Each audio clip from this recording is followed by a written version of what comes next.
Fáilte roimh go fáil mí mis Gaeilge. Welcome back to Let's Learn Irish. Leibhéal A1 topic a dúirt. Rannóg a dúirt, cé a dúirt é, ag díriú ar bheith Éisteacht.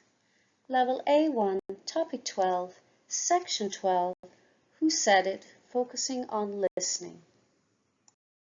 Lamúna, tuairimí a lurg agus a thuairt faoin áit, seeking and giving opinions about a place. Beag an filleog, cé a dúirt é uait don gníomhaíocht seo. You'll need the handout Who Said It for this activity. There's a link in the description box below to the handouts and the notes. Cé a dúirt é, who said it? Éist leis na cóireáite. Listen to the conversations. Cén cainteoir a dúirt gach abirt sa chéad choilún. Which speaker said each sentence in the first column? Cuir tic sa bhosca ceart. Put a tick in the correct box. Pluisig tú an bhír a dhá uair. You'll hear the sound clip twice. Cé a dúirt é? Cainteoir a héan. Bhí mé sa Spáin Saoire im Míle. Bhí mé sin le mo chláán. Réitim muid go Míle chéile. Dan mé in árasán. Bhí sé deas agus tláán, ach bhí sé roimheag gon grúpa mór. Bhí an aimse róthe. Bhí teocht tríocha ceathair céimán gach lá. Cainteoir a dó. Chaime caiicis America an orra. Dan me féin agus mo chara an óstan. Níor hatin an áitlam. Bhí sé rómhór agus níor an na daoine ó cháirdeúil. Ach bhí an aimsir go maith. Bhí sé te agus gríonmhar an chuid is mó gan am. Cainteoir a trí. Bhí me sa rank coppla míochain, chuoi me chara oisín lom. Dan muid imrú a sráidháile beg an aice le Bordeaux. Hatin an bia go mórlam agus bhí na Francaí an cháirdeúil. Bhí an amsir go hálainn freisin, te agus gríonmhar. Chaimid na Laethanta cosfarige ag snáw, ag léw, agus ag dul go dtí na tithe taibhirne sa naoise. Cainteoir a ceathair. Chaim é seaartain sa gréig am líana. Háitin an éit go mór am héin agus le mo dheirfar a bhí lam. Danmid i deach láistín. Bhí an seamra deas agus gláán, a níor háitin an bia lam. Is fearlam bia na hidala. Bé me ag dul go Cuba an bhí se thugann. Cainteoir a cúig. Bhí me san na dáil le mar céile. Hain an áitlam. Bhí mu de fnacht I Míle beg fin tua. Tá an tír go hálan, agus bhí na hidálaigh annach ardúil. Ar an drochuir, ní raibh an aimsir go maith. Bhí sé fuair agus gaifar, agus fluch fiú. Bhí mé sásta leis an lóistín. Danmuid I nóstáin deas cúmpórdach, agus bhí dínéir deasagan gach ihe. Cé a dúirt é? Cainteoir a héan. Bhí mé sa Spáin Saoire im Míle. Bhí mé sin le mo chláán. Réitim muid go Míle chéile. Dan mé in árasán. Bhí sé deas agus tláán, ach bhí sé roimheag gon grúpa mór. Bhí an aimse róthe. Bhí teocht tríocha ceathair céimán gach lá. Cainteoir a dó. Chaime caiicis America an orra. Dan me féin agus mo chara an óstan. Níor hatin an áitlam. Bhí sé rómhór agus níor an na daoine ó cháirdeúil. Ach bhí an aimsir go maith. Bhí sé te agus gríonmhar an chuid is mó gan am. Cainteoir a trí. Bhí me sa rank coppla míochain, chuoi me chara oisín lom. Dan muid imrú is sráidbhaile beg an aice le Bordeaux. Hatain an bia go mórlam agus bhí na Francaí an chardúil. Bhí an amsir go hálainn freisin, te agus gríanmhar. Chaimid na Laethanta cosfarige ag snáw, ag léw, agus ag dul go dtí na tithe taibhirne sa naoise. Cainteoir a ceathair. Chaim é seaartain sa gréig am líana. Háitin an éit go mór am héin agus le mo dheirfar a bhí lam. Danmid I deach láistín. Bhí an seamra deas agus gláán, a níor háitin an bia lam. Is fearlam bia na hidala. Bé me ag dul go Cuba an bhí se thugann. Cainteoir a cúig. Bhí me san Dáil le mar céile. Háin an áitlam. Bhí mu de fnacht I Míle beg fin tua. Tá an tír go hálan, agus bhí na hidálaigh annach ar dúil. An drochuir, ní raibh an aimsir go maith. Bhí sé fuair agus gaefar, agus fluch fiú. Bhí me sásta leis an lóistín. Danmuid I nóstán des cúmpórdach, agus bhí dínéir desagan gach ihe. Cé a dúirt é, an script. Cainteoir a héan. Bhí me sa Spáin an si Saoire I mbliana. I was in Spain on holiday this year. Bhí me an sin le mo chláán. Réitigh muig go maith le chéile. I was there with my family. We got along well together. Don me an órasán. Bhí sé deas agus gláán, ach bhí sé rómheag do chrúpa mhór. I stayed in an apartment. It was nice and clean, but too small for a big group. Bhí an aimsir róthe. Bhí tríocha ceathair céin an gach lá. The weather was very hot. It was 34 degrees every day. Cainteoir a dó. Chat me caiiciis America an Ori. I spent 2 weeks in America last year. Don me féin agus mo chara in Óstán. My friend and I stayed in a hotel. Níor hahan an áit lum. Bhí sé rómhór agus ní raibh na daoine róchardúil. I didn't like the place. It was too big and the people were not too friendly. Ach, bhí an aimsir go maith. Bhí sé te agus grianmhar an chuid is mó than am. But the weather was good. It was hot and sunny most of the time. Cainteoir a trí.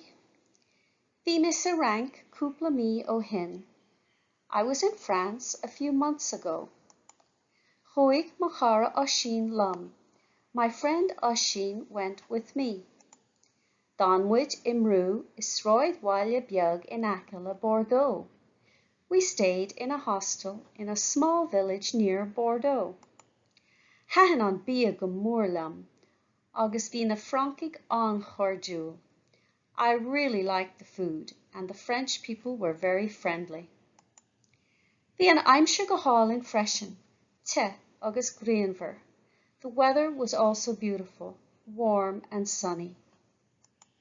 Chamuid na Laethanta cosfarige ag snámh, ag léamh, agus ag dul go dtí na tithe san ihe. We spent the days by the sea, swimming, reading, and going to the pubs at night. Cainteoir a ceathair. Chat me seachtain sa ghréig in Líana. I spent a week in Greece this year. Hahan an áit go mórlam, féin, agus le mo ghrifuair a bhí lam. My sister and I really liked the place. Donmuid I deach lóistín. We stayed in a boarding house. Bhí an seomra go deas agus gláán, ach níor hahan an bia lam. The room was nice and clean, but I didn't like the food. Is fear lam bia na hidáile. I prefer Italian food. Beg me ag dul go Cuba an bhí se chuan. I will be going to Cuba next month. Cainteoir a cúig. Bhí mé san idáil le mar céile. I was in Italy with my husband. Thahan an áit lom. Bhí muid ag fannacht I mbaile beag faoin tua. I loved the place. We were staying in a small country town. Tá an tír go hálainn agus bhí na hiodálaigh an chóir dúil. The country is beautiful and the Italians were very friendly. An droch uair, ní rá an aimsir go maith. Bhí sé fuair agus gléifear agus fleach fiú. Unfortunately, the weather was not good. It was cold and windy and even wet. Bhí mé sásta leis an lóistín. Dámmuid in óstán deas, compordach agus bhí dinéir deas a gcuin gach ihe. I was happy with the accommodation. We stayed in a nice, comfortable hotel and had a nice dinner every night. Anois na freagraí. Thahan an áit go mór liom. Cainteoir a chathair. Ní rá na daoine ró chóir dúil. Cainteoir a dó. Bhí an tárasán ró bheag. Cainteoir a héan. Chuaigh mo chara a sin liom. Cainteoir a trí. Bhí an aimsir ró he. Cainteoir a héin. Dámmuid in óstán deas. Cainteoir a cúig. Beimid ag dul go Cuba an bhí se chuain. Cainteoir a chathair.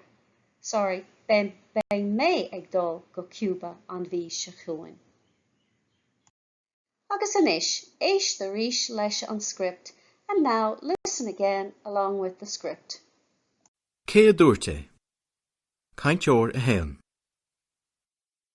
Bhí mé sa Spáin Saoire im Míle. Bhí mé sin le mo chláán. Réitim muid go Míle chéile. D'an mé in árasán. Bhí sé deas agus tláán, ach bhí sé ró bheag gon grúpa mór. Bhí an aimsir ró he. Bhí teocht tríocha ceathair céimán gach lá. Cuid bí. Háte an áit liom. Bhí sé te. Bhí sé ró he.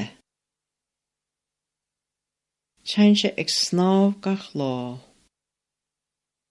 Ní hain sé ag siúl rovinnic. Tosaíonn an disco a dé. Ní thosaíonn an seisiún go dtí 11. Cainteoir a trí. Bhí me sa rank coppla míochain, chuoi me chara osín lom. Dan muid imrú a sráidbhaile beg an aice Bordeaux. Hatain an bí go mór lom agus bhí na Francaí an chardúil. Bhí an amsir go hálainn freisin, te agus gríanmhar. Chaimid na Laethanta cos farige ag snáw, ag léw, agus ag dul go dtí na tithe tabarne sa naoise. Cainteoir a chathair. Chaim mé seaartain sa Gréig am líana. Háitin an éit go mór am héin agus le mo dheirfar a bhí lam. D'anmuid I deach lóistín. Bhí an seamra deas agus gláán, a níor háitin an bí lam. Is fearlam bí na hidala. Bé me ag dul go Cuba an bhí se thugann.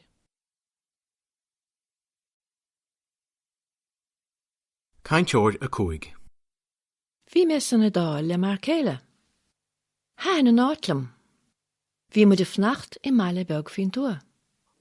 Tá an tír go hálainn, agus bhí na hiodálaigh annach ar dúil. An droch uair, ní raibh an aimsir go maith. Bhí sé fuair agus gléifear agus fluch fiú. Bhí mé sásta leis an lóistín. D'anmuid in óstán deas compordach. Agus bhí dinéir deasagan gach ihe. Anois, lay amach go Saoire, and now read them out loud. Cainteoir a héan.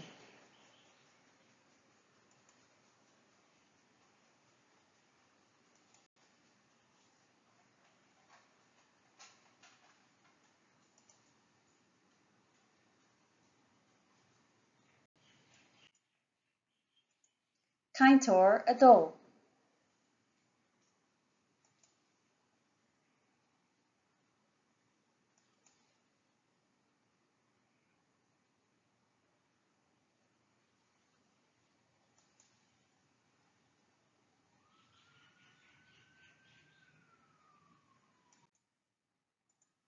Cainteoir a trí.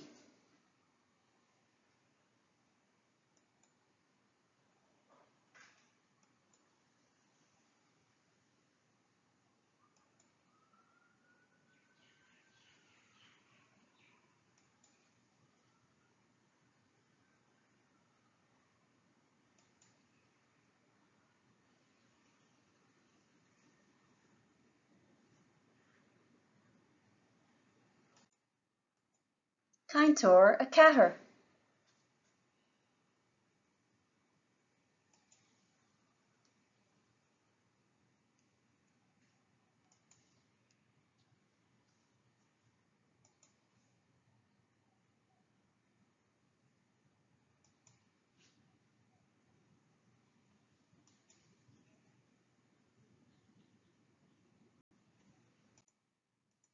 Cainteoir a cúig.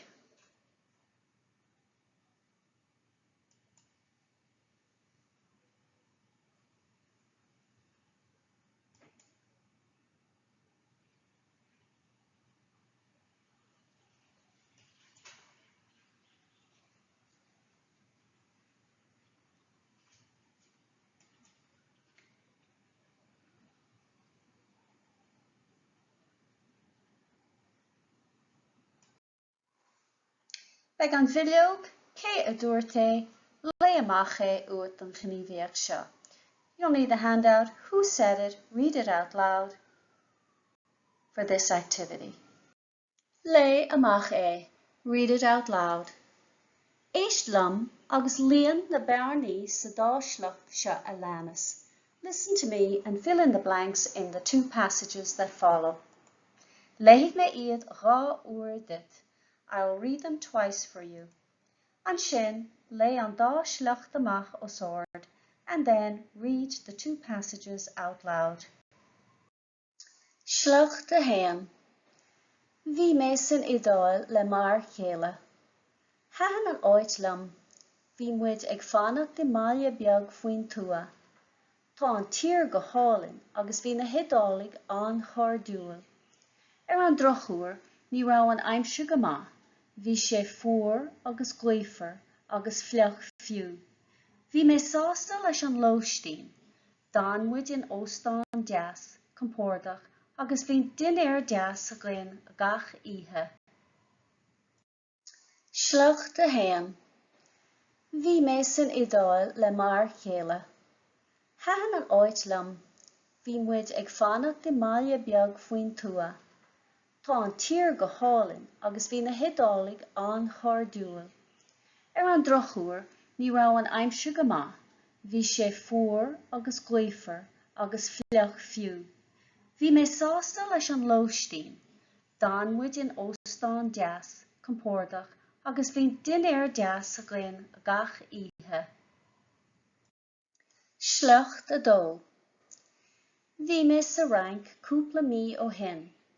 Chuaigh má chara osín lam. Dámuid imrú is sráidbhaile beag in aice le Bordeaux. Thahan an bia go mórlam agus bhí na Francaigh an chardúil. Bhí an aimse go hálinn freisin, te agus grianmhar. Caithmuid na Laethanta cosfarige, a snámh, a léamh agus ag dul go dtí na tithe táirne san ihe. Slach de dó. Bhí mé sa rank cúpla mí ó hin.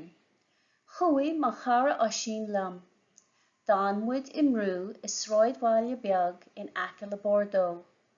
Thahan an bia go mórlam agus bhí na Francaigh an chardúil. Bhí an aimse go hálinn freisin, te agus grianmhar. Caithmuid na Laethanta cosfarige, a snámh, a léamh agus ag dul go dtí na tithe táirne san ihe. Le amach é freagraí. Bhí mé san idáil le mar chéile.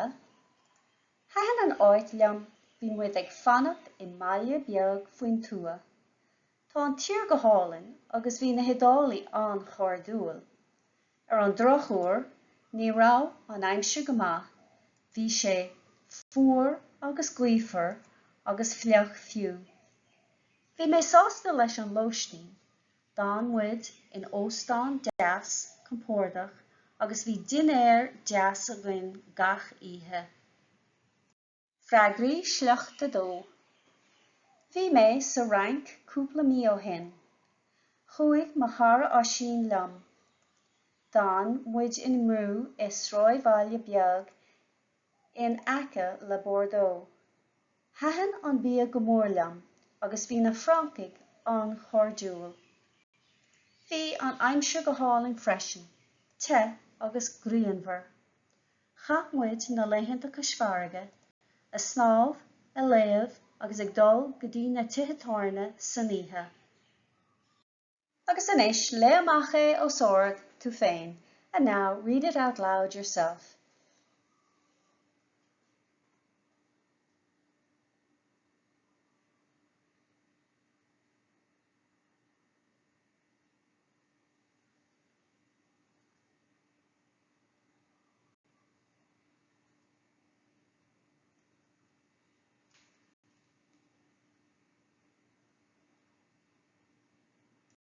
Agus sleachta dó.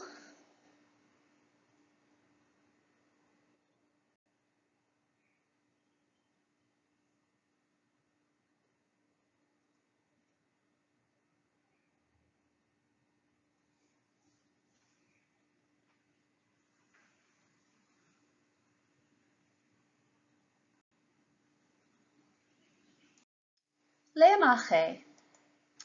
Tá an dá Albert seo sna sleachta hús. Bhí na hiodálaigh an chordúil. Bhí na Francigh an chordúil. So these two sentences were in the passage above. The Italians were very friendly. The French were very friendly. Cad é an difríocht idir an Francach agus na Francigh? An Germánach na Germánig.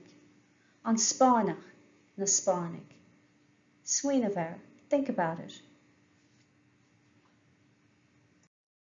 Cad é an difríocht? What is the difference? An Iveralra, na hiodálaigh, na Francigh, na Germánig, na Spánig. Iver uatha, an tidálach, an Francach, an Germánach, an Spánach. So we have the plural, the Italians, na hiodálaigh, na Francigh, the French, na Germanic, the Germans, na Spánig, the Spaniards. And the singular, an tidálach, the Italian, an Francach, the Frenchman or woman, an Germánach, the German, an Spánach, the Spaniard. Creighnig na habertí seo a leanas complete the following sentences. Bhí mé sa Spáin, bhí blank an chordúil. Bhí mé America, bhí blank an chordúil. Bhí mé in Éireann, bhí blank an chordúil. Agus na freagraí, bhí mé sa Spáin, bhí na Spánig an chordúil. Bhí mé America, bhí na Americanig an chordúil. Bhí mé in Éireann, bhí na Héireanig an chordúil. Cad is brí leis an Albert bhí mé sásta leis an lóistín? What is the meaning of the sentence bhí mé sásta leis an lóistín? Smuoinigh nó déimplé an Albert le de fortnair agus an sin cum trí Albert eile cosú leis. Think about it or discuss it with your partner and then create 3 more sentences like it. Mar hampla, bhí mé sásta leis an áit. Bhí mé sásta leis an áit. Bhí mé sásta leis an áit. I was pleased with the place, or I was happy with the place. I was satisfied with the place. Ná déan dearmad, leis agus an equals an orú. So leis and an together will put an orú on the initial consonant of the following word. Leanan orú an réamhacha agus an talt le chéile. So an RO or an eclipse follows the preposition and the article together. Another example, leis an Míle, leis an Garawan. Freagar na ceistena seo a leanas. Answer the following questions. Beagart bhí nó ní rá a rá. You will need to say bhí or ní rá. An rá tú sásta leis an aimsir. An rá tú sásta leis an óstán. An rá tú sásta leis an deach Saoire. An rá tú sásta leis an mrú. Anis, beagart trí cheist éagsúla a chama tú féin. And now you will need to compose 3 different sentences yourself. An sin, lé amach ó sordíad, and then read them out loud. Agus sin deire le Rannóg cé a dúirt, and that's the end of section 12, Who Said It, Túra mí a lurg agus a thuairt faoin áit, giving and seeking opinions about a place. Tá na nótaí agus bilóga oibre le fáil in éineacht le cóid fuaimne agus nasca na cuisle, suíomh lús cartaí. The lecture notes and worksheets to accompany the course, along with the MP3 files and Quizlet links, this is a flashcard website, are available. The original files are available to download at Theastas Eorpach na Gaeilge, teg.ie, or edited versions can be found at my website, simplyjacintha.com. Direct link is in the description box below. Míle buíochas, the Theastas Eorpach na Gaeilge, as cead a thabhairt dom, úsáid a bhaint as na háiseanna closamhairc atá le fáil ar a suíomh. Many thanks to Theastas Eorpach na Gaeilge for their information to use the learning materials and resources that are available on their website. Tásúlgam gur bhain sibh tanna bhas. I hope you enjoyed it and got some use out of it. If you did, like and subscribe and share with your friends who may be interested in learning Irish.